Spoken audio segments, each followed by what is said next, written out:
Royal Highnesses, Honorable Foreign Ministers, Excellencies, ladies and gentlemen. First of all, let me welcome you with great joy and happiness on this 48th Foreign Ministers OIC meeting. And it's being held in Islamabad at a time when we are celebrating our 75th anniversary of our independence. So I want to warmly welcome you. I hope you have a great stay here. And from the people of Pakistan, they are overjoyed that all of you are here and on this special occasion. Today I want to especially congratulate our OIC members because of a landmark resolution passed in the United Nations declaring 15th March as a day to combat Islamophobia.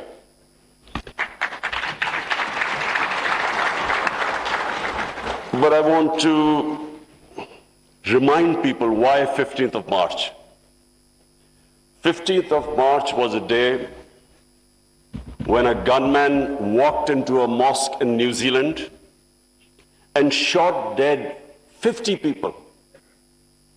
Why did he shoot them? Because he felt that all Muslims were terrorists. Where did this Islamophobia grow and was allowed to keep growing? After 9/11. What happened after 9/11? Unfortunately, this narrative of Islamic terrorism, Islamic radicalism, this narrative went on unchecked. Respected foreign ministers, I have spent a lot of my life in England, touring all over the world as an international sportsman. And I understand the Western civilization probably much better than most people. I went to university there and then used to spend half my year playing sports in the summer in England. Now I saw this growing. After 9/11, this Islamophobia kept growing. And the reason was, I'm sorry to say, that we, the Muslim countries, did not do anything to check this wrong narrative. How can any religion have anything to do with terrorism? How was Islam equated with terrorism? And once that happens, how is the man in the street in Western countries, how is he supposed to differentiate between a moderate Muslim and a radical Muslim? How can he differentiate? Hence this man walks into a mosque and shoots everyone he could. Unfortunately, what should have been done and wasn't, the heads of Muslim countries should have taken a stand on this. But instead, a lot of our heads of state kept saying things like, well, we are moderate. The moment you say you're a moderate Muslim, you automatically say that there is some extreme form of Islam. Our head of state at the time, after 9/11, he coined a phrase called enlightened moderation. I understand English better than most. I still don't know what it means. Enlightened moderation was a term to appease those who were relating terrorism to Islam. And unfortunately, as a result, there was this perception that there are different types of Islam. There's some radical Islam, there's some moderate, there's some liberal Islam. There is only one Islam, Islam of our Prophet Muhammad sallallahu alaihi wasallam. There is no other Islam. In human communities, in every human community, you have your moderates, you have your liberals, you have your conservatives, you have your fanatics. Every human community has that. The man who walked into the mosque in New Zealand clearly was not a normal person. So, but why no other human community was branded with their religion? 1.5 billion people branded by these terms. And there always should be self-criticism, because that's how you improve. Unless you analyze your mistakes, you can't improve yourself. So that was the biggest mistake we made. We did not challenge this narrative. And guess who suffered? Muslims living in Western countries. They kept suffering. Because any incident would happen, any terrorist incident by a Muslim immediately meant that every Muslim became branded. When 9/11 happened, I still remember, people were petrified in Pakistan that I hope there was no Pakistani involved. How could how could whole community be responsible for some fanatical deed by some extremists? So therefore, this was it was one of the worst periods for Muslims living in non-Muslim countries. And then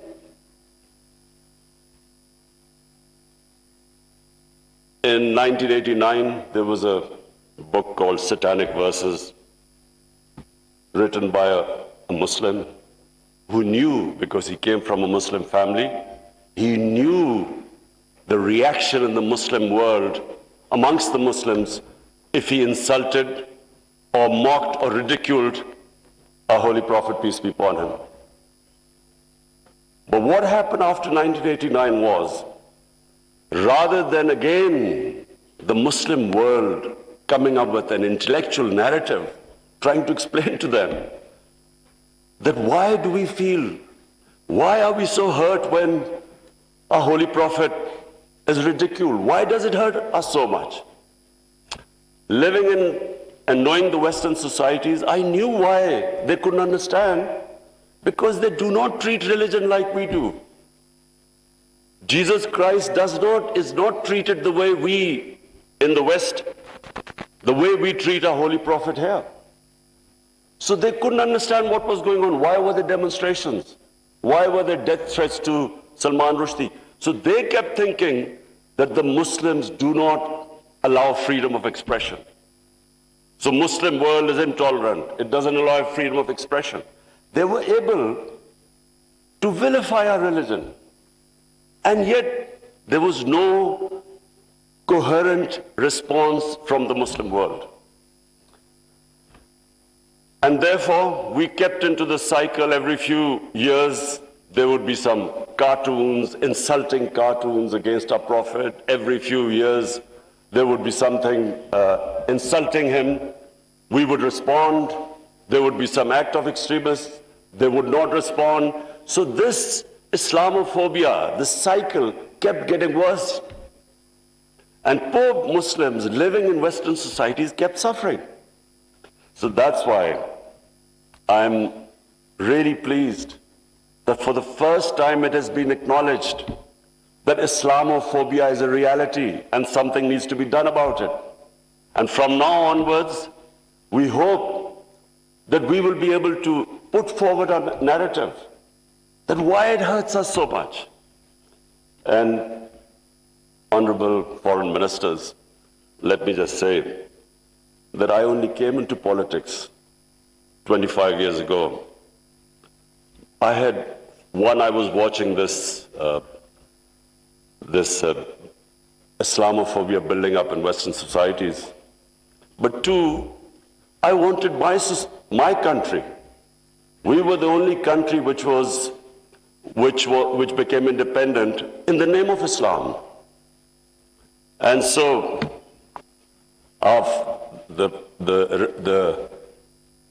the objective resolution of our founding fathers was to make an Islamic welfare state based on the state of Medina. So I came into politics 25 years ago because that was my goal. And just in this August gathering, let me just say, in the history of mankind, there was never a more just and humane state. Unfortunately, our children don't know about it. Even we in Muslim countries don't know that the modern state our Prophet created. Forget about Western countries or non-Muslims. How would they know about it when we ourselves don't understand that he created a state which laid the foundation of one of the greatest civilizations in human history for the next few hundred years. And that foundation was laid in the state of Medina. So what was that foundation? This is again what most people don't understand. And I'm glad that Foreign Minister Wang Yi is here, because I want people to understand what was it that caused this great revolution, one of the greatest revolutions of all times.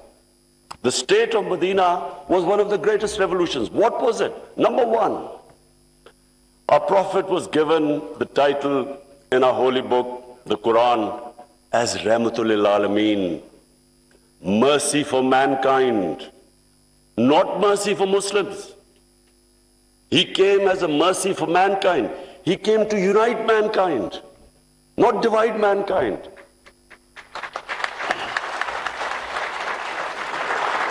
Allah for Muslims is Rahmat Rabbul Alameen, not Rabbul Muslimin. We do not understand, we Muslims don't understand the great mission our Prophet came in this world for, to unite humanity. The Charter of Medina was signed with Jews, with Christians, with Sabians, and with pagans. All became part of a human community. We don't even realize that in 10 years which the Prophet came to Medina and then he left this world, people think that it was, through conquests and through the sword.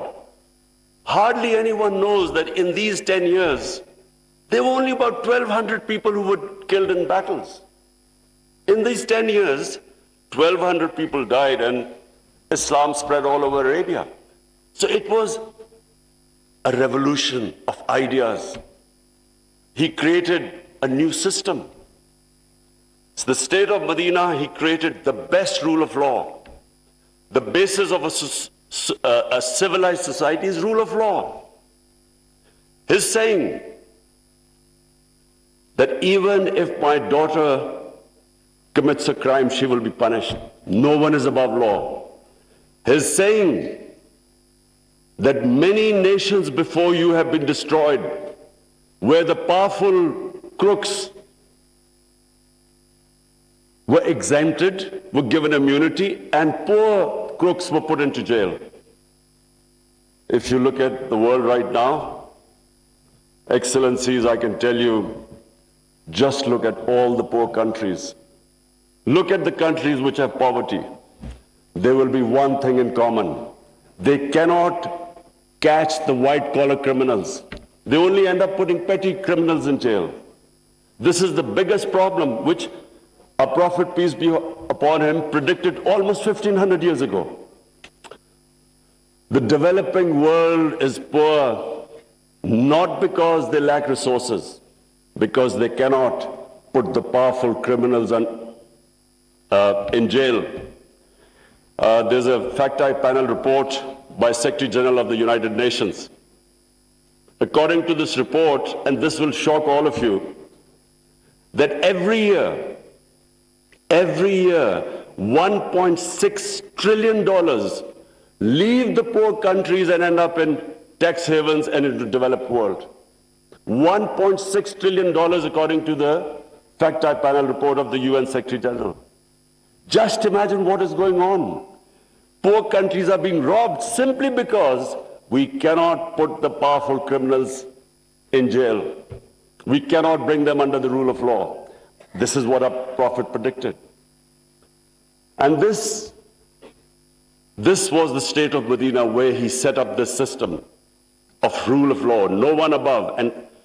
And two of the first four Khalifas, two of the first four heads of state of Medina ended up in court of law. And one of the most revered and respected figures of Islam, who was the fourth Khalifa, he loses a case against a Jewish citizen because the judge refused to accept the testimony of his son. This was the justice system there, which laid the foundation of this great civilization. So what does it show? Number one,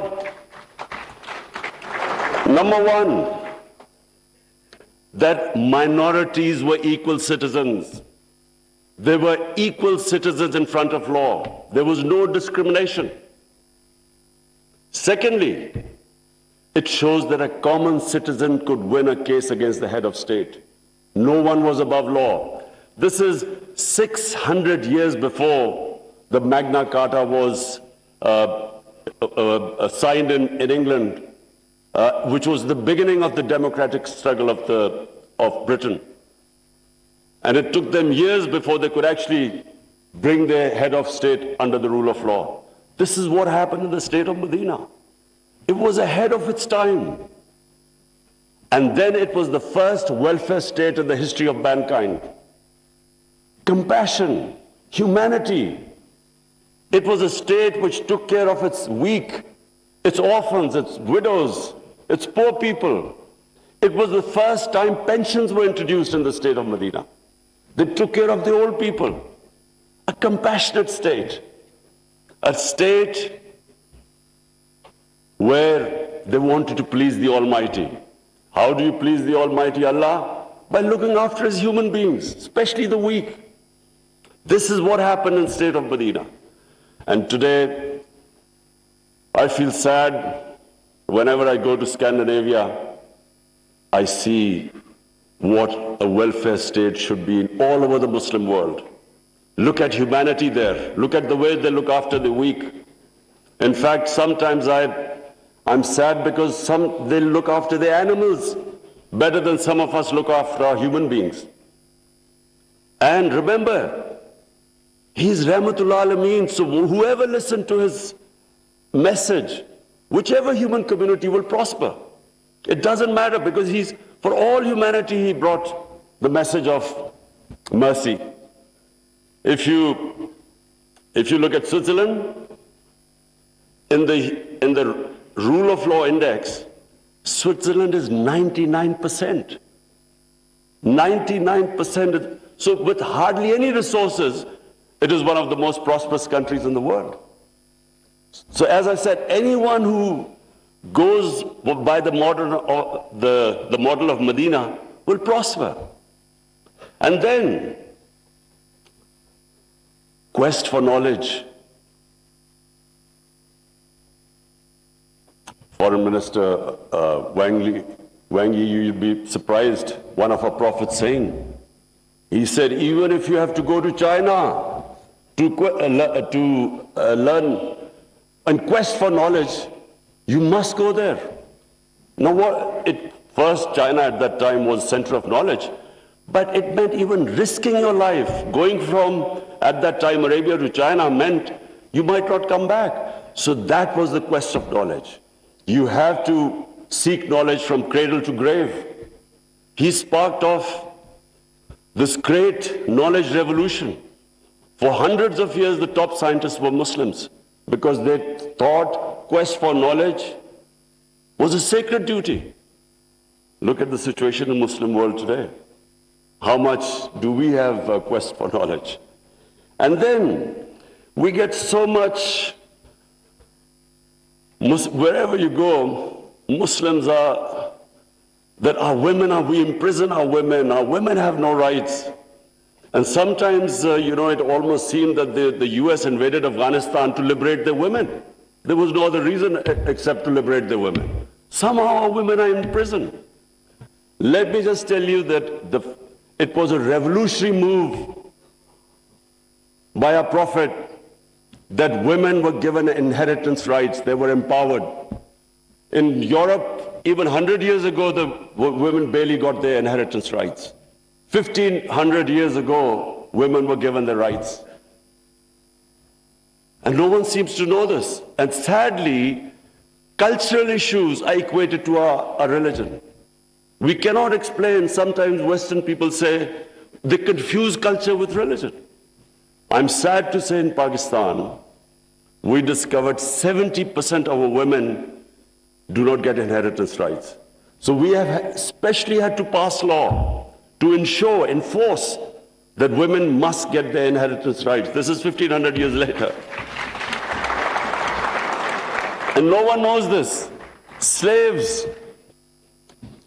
honorable foreign ministers, nowhere in human history has this happened. That slaves became kings. The Mamluks were slaves who became kings in Egypt. In India, there was slave dynasty, they became kings. Why? Because the Prophet said, treat your slaves as family members. Best to free them, if not, treat them as equal family members. So he was the greatest human being that ever stepped foot. There'll never be a human being like them. Anyone close to the Prophet became leaders. If you read the book, The Arab Conquest, everyone became a leader, whoever was near the Prophet. And our generations don't understand that, and neither have we been able to explain to anyone else. Let's not confuse Muslim imperialism with the 10 years of Prophet in Medina. Let's not confuse that, because that was not what the Prophet preached, where the Muslims went all over the world conquering. It is not what the Prophet's, the whole revolution was of ideas.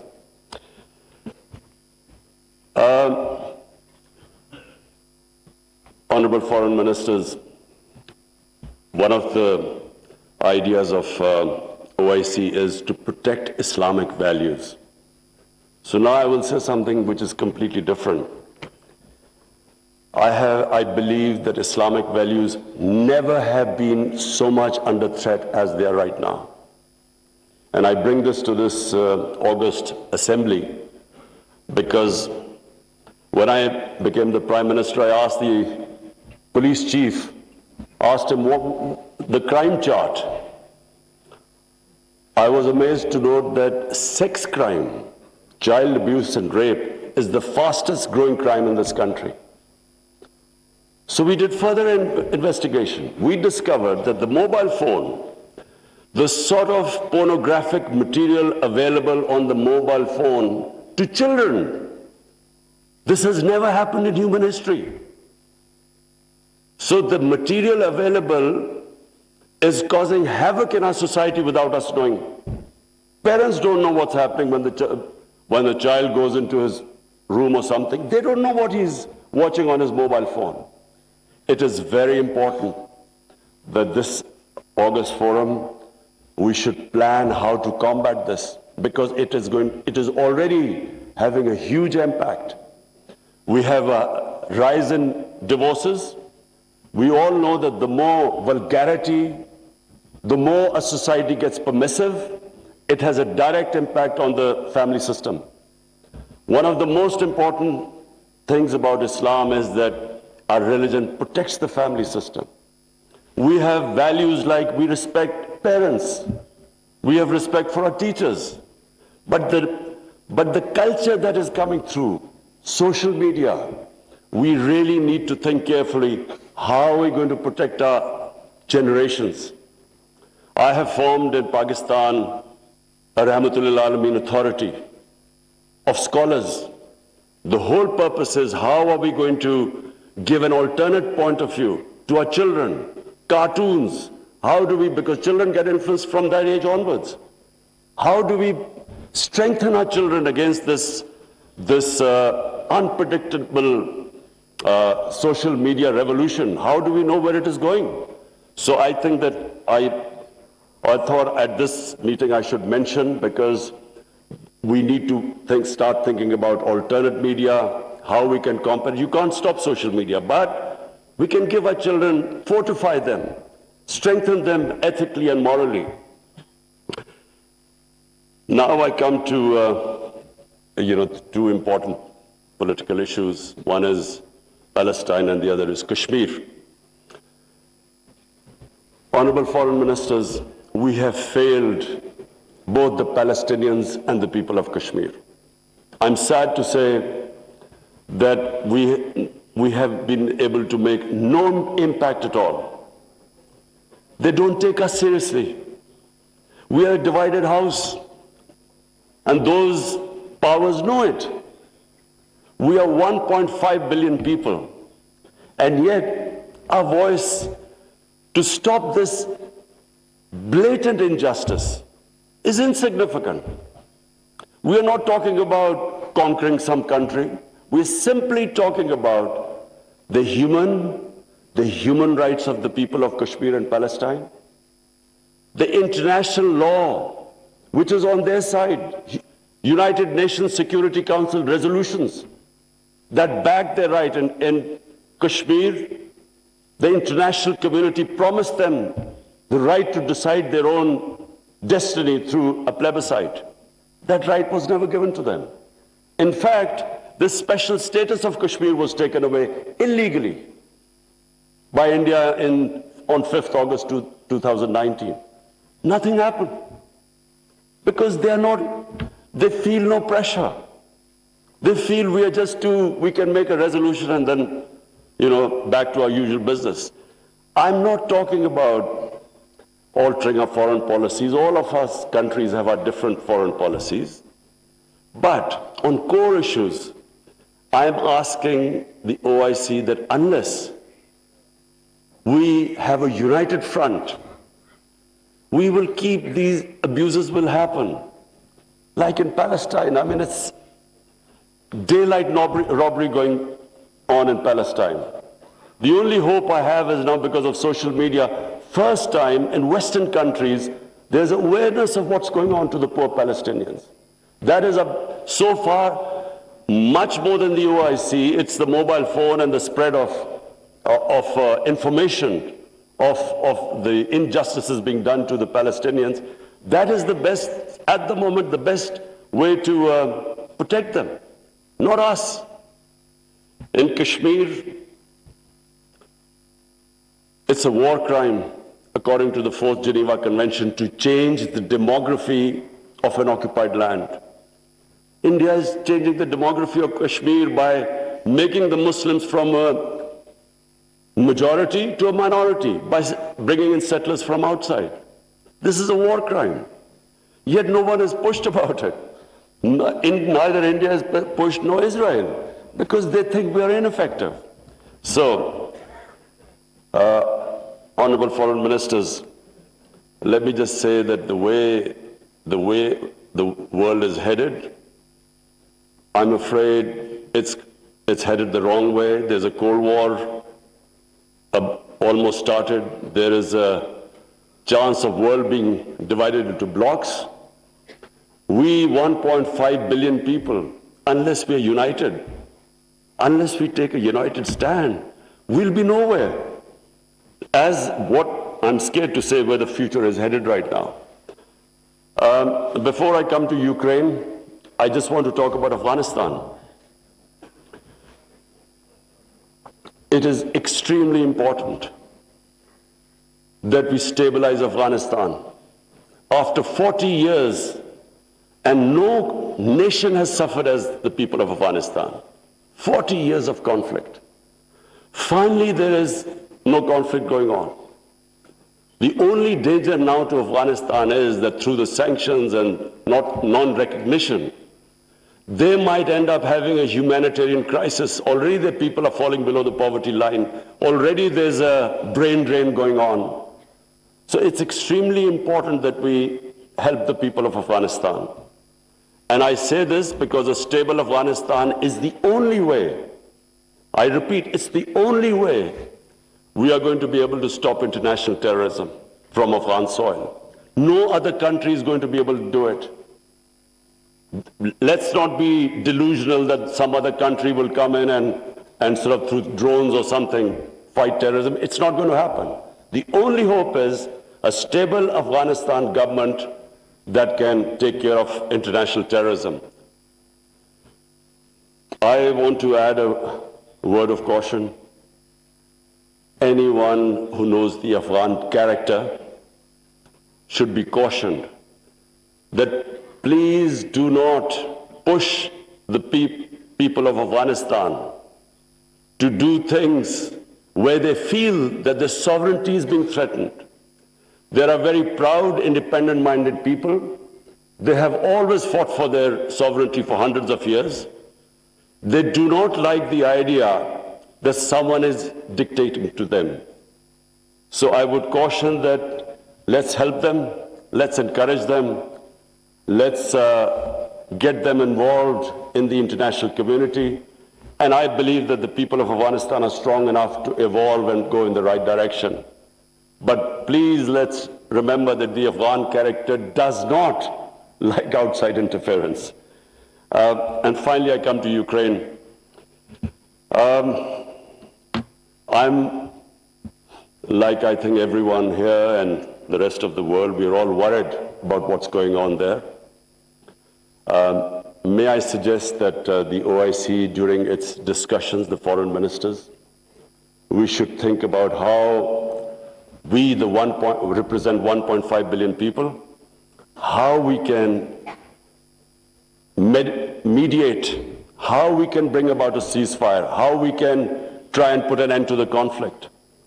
I'm going to meet His Excellency Wang Yi after this, and I want to discuss how maybe OIC, along with China, how we can all step in and try to stop this conflict, which is going to have, if it keeps going the way it is, it will have great consequences for the rest of the world. I have already, as the head of the government here, I can tell you that we are already suffering. Oil prices have gone up, gas prices have shot up, wheat prices have gone up because of this war. And if this keeps continuing, this is only going to get worse. So therefore, we should, all the countries which are non-partisan, we are in a special position to be able to influence this conflict. So as I said, I would want the foreign minister, Shah Mahmood Qureshi, please discuss with the other foreign ministers, and I will discuss with His Excellency, the Chinese foreign minister, how we can all, as a bloc, OIC and China, how we can influence the events in Ukraine and stop this and have some ceasefire and resolve this conflict. Lastly, honorable foreign ministers, let me again say what a pleasure it was to welcome you to my beautiful country. I want to end by saying, again, I repeat, that the world is moving in a direction which is sadly worrisome for all of us. In bloc politics, in Cold War, and let's just 1.5 billion people we keep underestimating the strength we have. Somehow we lack self-belief. As a sportsman, I can tell you that a team that has self-belief will defeat a team that is far more talented but doesn't have self-belief. We don't have self-belief. We somehow look to others to help us and get justice. But as where the world is headed, it is extremely important that we get united and on certain core issues take a stand. And let's not be dragged into this, into blocks, into the conflicts. We should stay as a bloc and show our power in bringing about peace rather than becoming part of some conflict. Thank you very much.